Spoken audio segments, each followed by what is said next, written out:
Welcome to the spring meet for 2021. I hope this is our last virtual meet.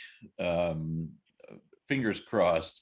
Next year we'll have a far better get together. We're going to turn the meeting over to Russ now for the business part of our annual meeting. Russ? All right, thank you, Al, and thank you, Gary. The internet is wonderful, and we've made really good use of Zoom and all that this last year, and it's taken the efforts of an awful lot of people. We've had a good year. A lot of people have stepped up and have done an awful lot of extra work to learn how to use the Zoom to facilitate programming and getting together. A lot of people have learned new techniques and ways of presenting their clinics and layout tours and all of that. And candidly, around the country, we're out at the front of the parade in terms of being effective in use of Zoom. Many of us, I'm sure many of you have attended other groups, Zoom meetings and so on. And so you know where we stand in that hierarchy of people who are getting the job done. We had an election, and I'm very pleased to announce the results of that election. They've been in the grab iron, but Al Lowe has been returned as assistant superintendent, and I'm going to work him to a frazzle here this year. Um, Alex Brickoff has elected to a full term, having filled in for the unexpired term that Robin Peel had when he moved over to become our treasurer. And a brand new board member, Dennis Terpstra, who is here, is elected for the first time, and he stepped up to volunteer his time. Dennis, unmute yourself, wave at us, and say something intelligent. It's pretty hard to compete with all of you, so I'm happy to help out where I can. Well, we're grateful for your participation, and we look forward to what you're going to bring to the table. There's all kinds of opportunity here for board members and for people who are not on the board. So again, congratulations and thank you. I want to introduce our board members, most of whom are here. Al Lowe, of course, who is hosting today's meeting or emceeing it rather, is our assistant superintendent. Bill Messakar is our secretary. Robin Peel is our treasurer. Alex Brickoff is a newly elected board member. He's also the clinic chair for the Redmond Clinic, which likely will move to Everett this next fall. Ed Ives is on the board. Ed is also the leader of the High Railers. Dennis Terpstra, whom you've just met. Kevin Kletke, who's not able to be with us. He's out supervising the construction of his new home. Runs the Tacoma Clinic. Greg Wright is on board with us operating the Olympia Clinic. Ted Becker is up in Marysville. Ted has been involved with the Mount Vernon Clinic and has also been doing a series online for Arduino and the applications that work with that. Lisa Murray is our chair or our clinic chair for the North Seattle Clinic. And she's also been very instrumental in facilitating the expansion of our Zoom capability and responds very quickly to the additional Zoom applications. So most of our clinic chairs are capable of running their own meetings and do so. Rich Blake is involved with the Whidbey Island Group, as also heads up an ON30 modular group. Anton Falk was on our board, is now stepped down, but he's still our grab iron editor and keeps that thing fully functional. And he's the go-to person if you have a question about the grab iron. Ed Lease is the PNR secretary, and Ed is a credible, consistent performer in keeping track of who's in the membership and all of those issues that are very important to keep track of. Jack Hamilton has been facilitating a lot of our information distribution through his Hotbox and other online information for people. And Jack is still serving nationally. David Yadak was chair of the Grab Iron Committee, and he's going to be involved in that award here a little later, and has served on the board and has in the past chaired the Seattle Center Show, which we hope to get gets active again this January. He's our AP chairman, and will be hot on the trail of everybody who's working on the MMR program. And we hope to have a number of us, including this guy, me, completing that series here sometime within the next 6 to 12 months. Then Kurt Boyd, who was on here this morning, is our membership chair. And Kurt's one of these guys who's working on a 26-hour day and very, very helpful. I probably missed somebody. I hope not. Oh, Larry Sloan, who's not able to be with us this morning, is heading up an HO Fremo modular group that he just started. Mike Sleece is the clinic chair or the leader of the HO modular group. And let's see, I think that's everybody. Who've I missed? It's an incredible array of people.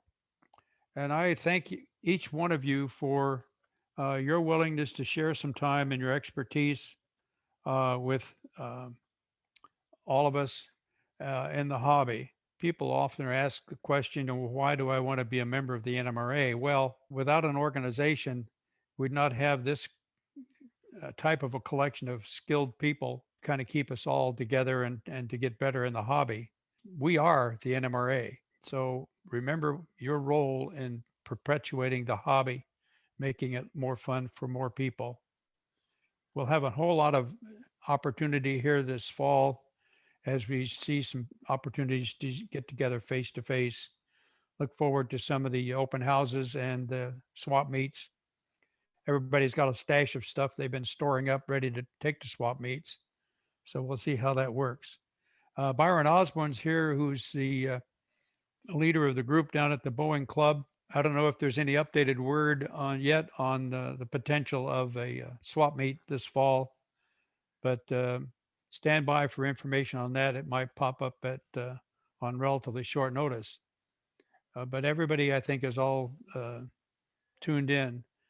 Now, I see a number of faces here who share a lot of information online. Here's John Thompson, who's busy building a gargantuan size layout in HO. And who else has been sharing online some of their ongoing activities? Steve DiPolo, you all know, is building a new HO layout. He's got a blog. Who else has got a blog going that's we need to make notice of? Go ahead. Chuck has been sending out articles about his layout. Chuck Ricketts and Jim Elder are publishing an ongoing series of Chuck's new ON30 layout. And we look forward to having that available for us to see at some time later this year. And how about David Yadak's? Yeah, I was going to say David ongoing Yadak is articles doing in a the grammar. series. Yeah, And Larry Sloan shares a lot of stuff on his new layout. Yep. I've been doing that via YouTube. I've got a YouTube channel and been trying to do a video once a week. So I don't know if I'm going to get it done this week, but they're out there. Railroad 1970 is my YouTube ID if you're looking for that. Well, we need to publish that kind of information in the Grab Iron so people can snatch it when they think about trying to get a hold of somebody. And Russ, Bob Stafford, I got trainmasterbob.com for blog and Trainmaster Bob on YouTube. And there's not in between layouts right now, so it's sort of like hard on some of the content, but I got some stuff out there. All right, excellent. Bob has the invisibility feature turned on. I come over to the microphone. All right, who else has got something they're publishing on an ongoing basis? I've decided to get with it, and I'm going to establish an awful lot of video on a YouTube channel for my layout. Working on it right now. I have to comment, Burr Stewart's helped me a ton figuring out how to do YouTube stuff. And I don't think he's going to answer my phone for a while. It's been an interesting slog learning a lot of this stuff. I wanted to mention Tom O'Hara, who's up in Bellingham, a new guy to the Northwest, who delivered to me a couple of weeks ago a couple of locomotives that he works on. He's an outstanding mechanic dealing with all scales of locomotives. I'm sure he doesn't need the extra business. He's got a waiting list, a long, long, long waiting list. But I commend you to him if you need some help with decoders and that sort of thing. We probably ought to publish a list, actually, of others in the area who do decoders and work on equipment like that for us. Okay. Are there any particular clinic reports any of you want to make? Any of you clinic leaders want to make? Okay. Russ, I'll make a report. All right. As far as the East Side Clinic goes, I'd like to just sort of brag to everybody that we've had a really banner year. Attendance has been higher than ever during live clinics. We've averaged 25 to 30 people a month. For those of you that have never attended a East Side Clinic, I'd like to invite everybody to do that. We meet once a month on the third Thursday of the month, and we'd love to see you there. As Russ had intimated a minute ago, we might be moving to the Marysville, Everett area. And so stay tuned for more information about that. Why would you need to move from Redmond? Sounds like you got a good thing going right there. Well, because I now live in Marysville. Oh. And it's an hour drive round trip down to Redmond from my house. Got it. We'll be talking a lot. We'll be talking a lot more about clinics and the patterns that we will use this fall and going forward. We have all kinds of opportunities out here to be much, much more effective. I sort of got out of order here. I want to introduce Lisa Murray, who's got a very special announcement and introduction. So Lisa, are you there? I am here. You're up. My name's Lisa Murray, and I'm the communications chair. Actually forgot to announce that, Russ, but that's okay. Sorry about that. That's okay, because I actually have two chairs, because I'm the North End Clinic chair as well for North Seattle, because no one else was going to do it. But I've been the communications chair for about a year, and we have always had this big plan of we need to get out into more social media and have a better presence online. We now have the YouTube channel, and so anyway, we had some really good plans. Kurt Boyd and I were talking about with new members how to get them, engaged and stuff. But as with everything, we had grand ideas, but we had no help. So as luck would have it, a email got forwarded to me by Russ that someone was interested in helping us with our Facebook presence. And this was Jacob Wright, who lives up in Orcas Island. He's here on the meeting today. And so we got connected, and between him and me and Larry Sloan and a little bit with my son, Aiden, we kind of now have a social media team.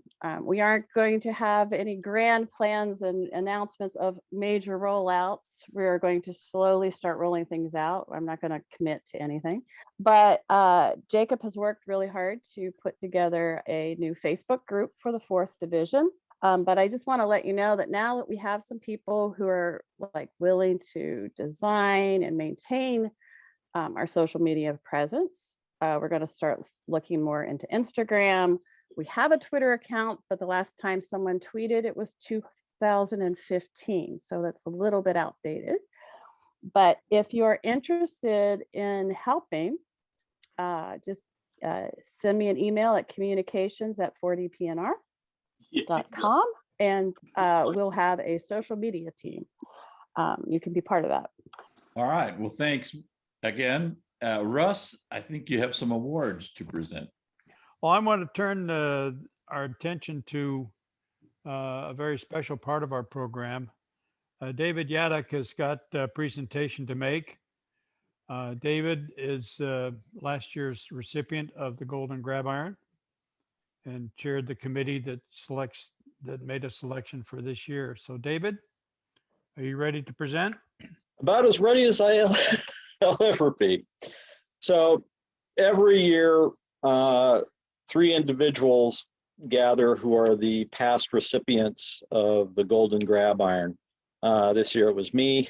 I know it was Al Fraisch and Jack Teamstead.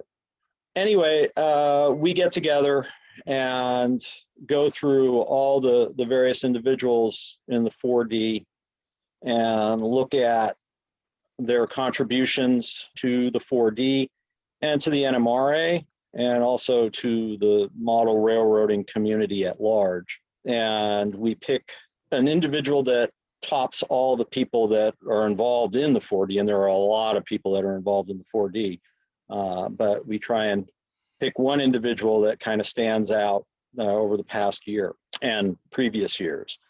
So this year we had, as with last year, we had kind of an odd situation again with the stay-at-home orders and the COVID-19 and all the stuff that has been transpiring in our community at large.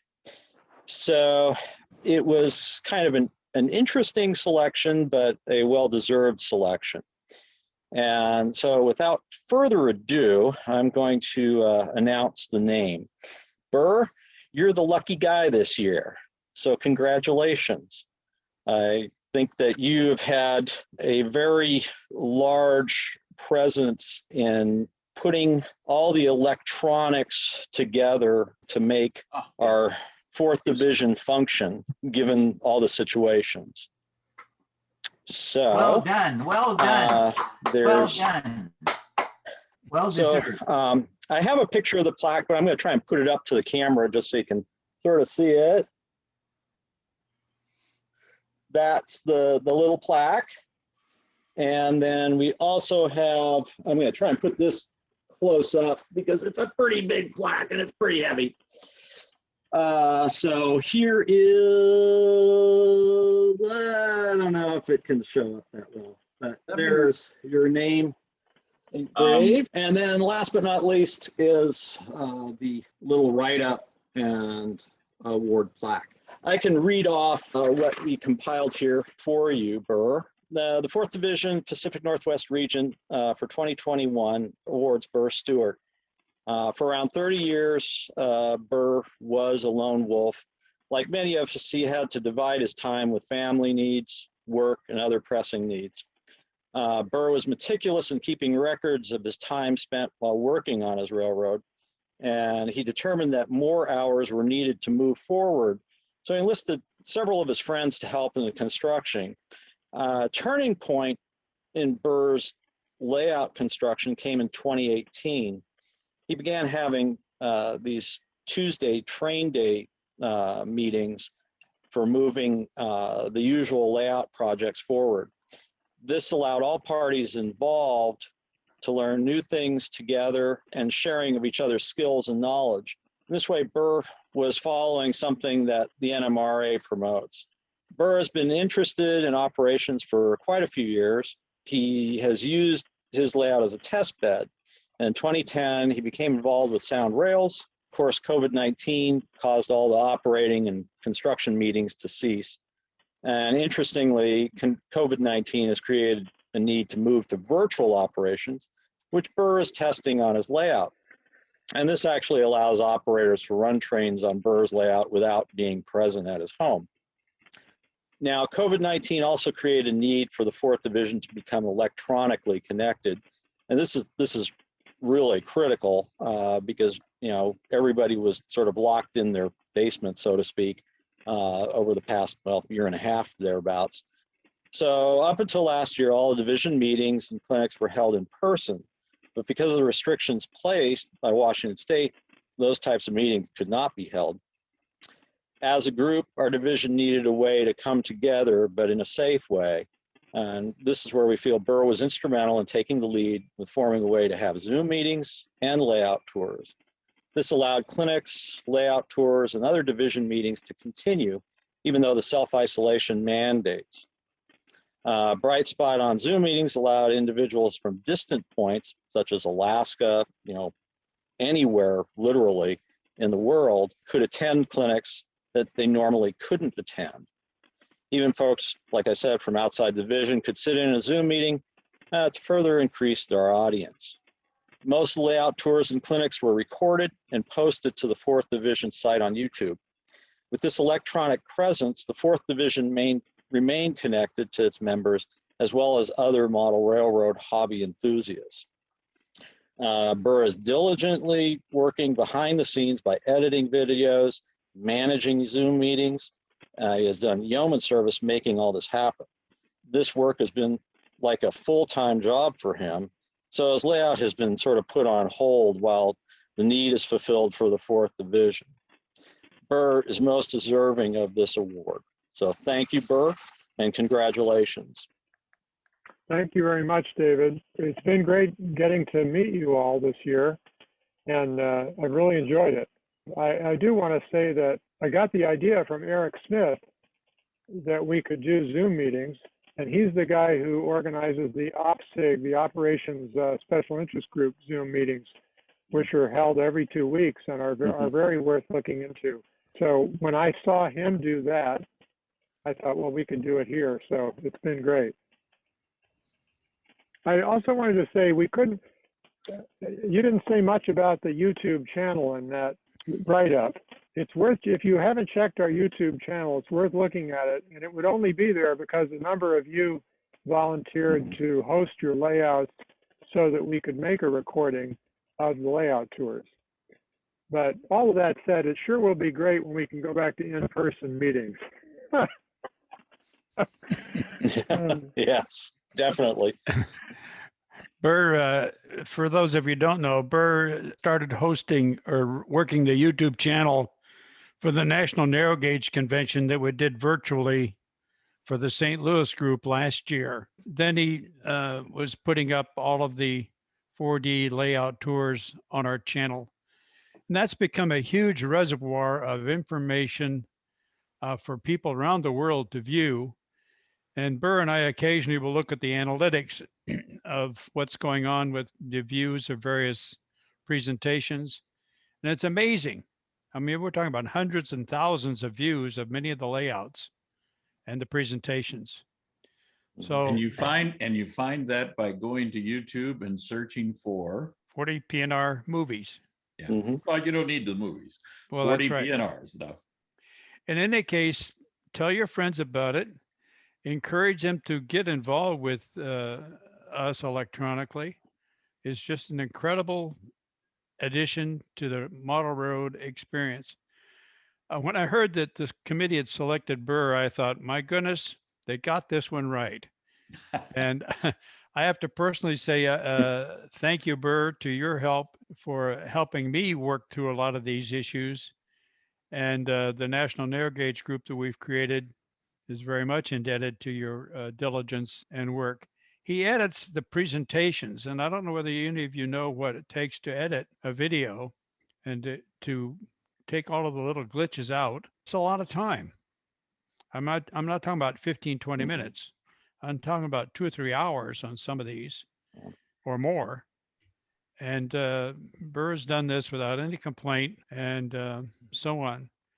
One of the things I'm trying to do is to encourage 1 or 2 or 3 of the rest of you to get more involved in helping us do this editing work as we go forward, because this is going to be with us for a long, long time.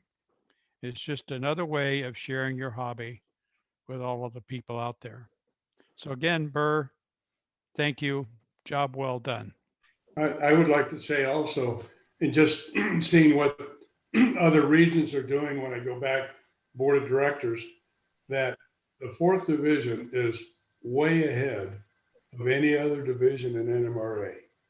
I mean, when I tell them that we've got what, 9 to 10 Zoom meetings a month from the different clinics, they're absolutely amazed that this is happening. Yeah. Just amazed. And, you know, a lot of, even before the COVID time, a division would meet, what, once a quarter, once a year, have an annual meeting, that kind of stuff. And they're wondering why they can't keep people and keep the interest up. And I keep saying, we got 6 or 8 meetings a month. They just say, how do you do that? Now the Zoom thing's kicked in and you get overwhelmed with the amount of information that's available. So it's a great way to keep people as well. Well, congratulations, I have Burr. one other thank you to put out to Greg Wright. He was my spy for getting some of the information on Burr. So thank you, Greg. I had tried to work up an arrangement where we could have the award delivered to Burr's door this morning, but I couldn't figure out logistically how to make that work and still make it a surprise to him. But in any case, we'll get together face to face and that presentation will be made. Thank you. We have a special closing speaker here today. Some years ago, when we were meeting in Tacoma for one of these annual meetings, we presented an award to Jim Sable. And Jim made some remarks at the end of that meeting that have stuck with me a long time. So I want to introduce Jim Sable. Most of you know him. He's been very, very active in so many things in the 4th Division for a long, long, long time. Got me involved and several of us involved with the little narrow gauge railway in DuPont. And that's an ongoing effort for many people still in the 4th Division and will be featured in next year's National Narrow Gauge Convention in Tacoma. So Jim, you've got the floor, and we're going to give you, although we should limit you to 6 minutes, you can take as much time as you want. Thank you, Russ. I thought I would describe how to benefit from being a model railroader, how to get the most out of being a model railroader by introducing you to some model railroaders I have met over the years. The first is a young man named Tom, just a few years older than Jacob Wright, we met this morning, still in high school, but already a model railroader and a pretty darn good one at that. Tom saw a personal notice in the model railroader classifieds back in the days when Nmra still ran notices like that. The writer of the item said that he was blind and would like some help with his high rail model railroad, that he could be found at the newsstand that he owned at the downtown Tacoma post office. Well, Tom saw that this was right across the street from where he transferred buses on his way home. So he stopped by the post office newsstand after school. He met blind Cliff and offered to help. What can I do? Turned out that Tom and Cliff lived only a few miles apart. And for the next year or so, Tom would ride his bike over to Cliff's 2 or 3 times a month, or as much as he could, until he had to leave for college the following year. But before he left, Tom helped Cliff fix some track, repaired some cars and built some more, tuned some locomotives, and even painted a backdrop of a city scene to cover a doorway for Cliff. That was Tom. Another model railroader, I think his name was Jerry, liked to visit his local hobby shop every week, mostly to see whether there were any freebies, like old magazines. On one of his visits, Jerry overheard a new modeler explaining to the proprietor that, explaining the difficulties he was having with his switches. It so happened that Jerry used many of those same switches on his layout, and he was quite familiar with the troubles the newbie was experiencing. He thought about speaking up, but then he thought, oh, what a pain it is to answer the stupid questions newcomers always have. And besides, he didn't want to miss his program. So he scooped up a couple of old MRs from the freebie pile and headed for home.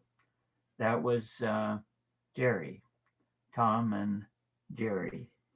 I'd like to tell you about another modeler named Morgan. but everybody called him Mutt. I don't know why, they just did. Like everyone else in the hobby, Mutt was in mourning when Floquil ended their production of their popular lacquers and acrylics. Then Mutt noticed the new brands coming on the market and observed that some of the new manufacturers claimed to have replacements for many of the old Floquil hues. So Matt went to work. He studied, he bought bottles endlessly, he researched, asked around, he tested, and he made a chart showing the equivalent for each of the old Floquil favorites. Mutt became a hero in lots of people's eyes for doing that work when he published that chart in the NMRA Scale Rails magazine, saving fellow modelers hours of hunting and pecking, or more accurately, spraying and brushing. That was Mutt. Mutt lived not far from another modeler. I think his name was Jeff. One day, Jeff was painting a model. He'd been primed with a lacquer and then overcoated with what he thought was another lacquer in an attempt at some weathering, but it was actually an acrylic. Jeff was horrified to see that the two incompatible paints curdle on his precious model. Then, before his widening eyes turned to the most realistically lovely appearance of polished metal he had ever seen on a model. Think shiny, slick steel plates on a ferry deck, for example, burnished by thousands of vehicle tires, trying to get that look on a model. Kind of like penicillin and vulcanized rubber were discovered by accident. Well, for a moment, Jeff thought about telling the guys about his fortuitous error at the tip of the month part of this next clinic. But then he thought, wait a minute, why should I let those bozos in on this for free? I'm going to keep this a secret. I'm going to use it on the next model where I'm going to show the burnished, shiny slope sheets on the inside of my hopper cars, trying to get that special look. It'll blow away the judges and the rest of the guys with my genius at realistically modeling a well-worn metal. Well, that was Mutt and Jeff. Then there's Siegfried, a modeler who actually reads the switch list and the grab iron cover to cover. Just before the pandemic, old Sig reviewed the list of new NMRA members in his current publication, and he noticed that one of the names lived in his same city. Actually, the whole person did, but just the name was in the grab iron. So Sig called Jack Hamilton for the newbie's phone number, and Jack, once he ascertained that the request was legit, furnished the number. Siegfried called the person, said, welcome to the NMRA community of men and women, and explained that one of the clinics would occur that very next Friday, and would he like to attend? Turns out the newbie was a 14-year-old young man who enjoyed the clinic. He was warmly welcomed by everybody present. He returned several times until the COVID disaster interfered, and will probably become a lifelong member. Besides his mother, who drove him to the meeting, was drop dead gorgeous, but I digress. So that was Siegfried. Back to our contingent of modelers whom we're visiting, there's Roy. We know Roy's name only because he accepted a one-year complimentary subscription to Railroad Model Craftsman many years ago, and one of the guys down at the club remembered him. Word is that Roy actually has a working, if not spectacular, model railroad in his basement. On his infrequent visits to his hobby shop, Roy enters the shop only after it looks empty. He scurries to the rear if another customer enters, and he leaves without a word or a glance left or right. Roy has never had a friend over to help with construction, has never had an open house, doesn't particularly care for the company of other modelers. There's a really good chance that Roy is not really a curmudgeon. There's a good chance he's just scared that his modeling will be compared unfavorably with others. So pride, plain old stinking ego-driven pride, or what keeps Roy from reaching out to his brother and sister modelers. I'm not talking about people who are withdrawn from the hobby for a while because of family plans or illness or other necessity. Talking about old Roy here, who could very well reach out, but he just won't. So in the last few minutes, we've considered Tom and Jerry, Mutt and Jeff, Siegfried and Roy. With more time, we could reminisce about Laurel and Hardy, Garfield and Odie, Frick and Frack, Simon and Garfunkel, you know those. But we're all tired and want to head for the bar. Because you have attended this spring meet. I know that you are, and I respect you for being more like Tom than Jerry, more like Mutt than Jeff, or like Siegfried than Roy. And I know I don't have to spell out for you how to get more out of being a model railroader. So of course I will. It's a pity that some people cannot grasp that all that's necessary is to reach out rather than to reach in. Reach across rather than down. Reach together rather than alone or in isolation. But for gosh sakes, reach. Get out of your shell and reach, and you'll get more in return than you ever thought possible. But that's another speech. I want to thank the people today who have entertained us and instructed us by reaching out. I was going to mention all of the names, but I'm going to just mention this one, and I think you'll approve of my decision. Jacob Wright, welcome. We're so glad that you have reached out. Thank you for listening. Thank you, Jim. That was great. Applause. Hear, hear. Well, I thank everybody for coming, and we're ready to wrap this up. If there's no further comments, Russ, do you have anything else you need to say? No, again, thank you, Al, and all of you who participated today and will continue to participate in the future. My job and your job as well is to continue to try to recruit people into the hobby and into positions of leadership. It's a great opportunity for individuals to grow and learn more and share. That's the genius of this hobby. And the time that we've gone through where people are homebound, a lot of people have understood that they needed to have some activity that really was meaningful. Many of us have found that our model railroading hobby fits that to a T. So again, thank you. Enjoy the rest of your day. We've got a board meeting in June that you'll be noticing in the grab iron shortly. We'll be talking about next year's budget and talking about plans for us to experience some reopenings of events face to face. You know, Russ, you should remind people that board meetings are not just for board members. Absolutely. And with Zoom, anybody can attend any board meeting. Indeed. And we want you there. The minutes and the financial statements are published in the grab iron. We encourage your interest in them and understanding of those issues. If you have questions or suggestions, we always are wide open to listen to your input. So again, guys and gals, thank you. So enjoy the rest of your day. All right. Thank you, Russ. Goodbye. Thank you. Congratulations, Bo. Thank you, Burr. Thank you, Russ. Congratulations, Burr. Thanks for Thank putting you on all. the meeting today, guys, and the presentations, and congratulations to Burr. Congratulations to Here, Burr. I everybody. like to pile on with that. Bird, Wonderful choice.